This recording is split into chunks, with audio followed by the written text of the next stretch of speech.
అనంతపురం జిల్లా రాయదుర్గం వాసుల్ని చిరుతలు హళ్లెత్తిస్తున్నాయి. ఒక చిరుతను అధికారులు బంధించారులే అని ఊపిరి పీల్చుకునే లోపే మరో చిరుత ప్రత్యక్షమైంది. దీంతో జనం బెమ్మెలెత్తిపోతున్నారు. వీలంత త్వరగా పట్టుకుని ప్రాణాలు కాపాడండి మహాప్రభు అని అధికారులను వేడుకుంటున్నారు. రాయదుర్గం వాసుల గుండెల్లో రైళ్లు పరిగెడుతున్నాయి. 24 గంటల్లో 2 చిరుత పులులు కొలిమి వీధి వాసులకు చుక్కలు చూపించాయి. నిన్న ఓ చిరుతను అధికారులు బంధించారు. ఈ రోజు పరిమళ స్టూడియో ఇంటి ఆవరణలో మరో చిరుత ఉందని సమాచారంతో అధికారులు రంగంలోకి దిగారు.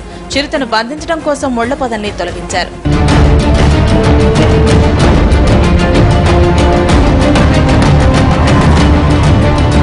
చిరుత భయంతో రాయదుర్గం వణికిపోతోంది. బుధవారం అర్ధరాత్రి ఊళ్లోకి వచ్చిన 2 చిరుతలు మేకల గుంపుపై దాడి చేశాయి. ఆ తర్వాత రాయదుర్గం నడిబొట్టున ఓ సెల్ టవర్ సమీపంలోని ముళ్ల పొదల్లో పడుకున్నాయి.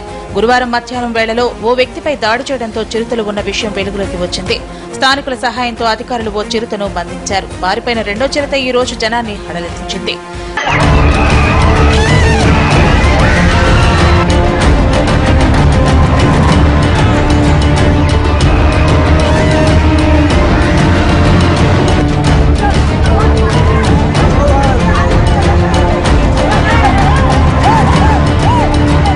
రెండో చిరుత సంచారంతో ఫారెస్ట్ అధికారులు మళ్లీ అలర్ట్ అయ్యారు.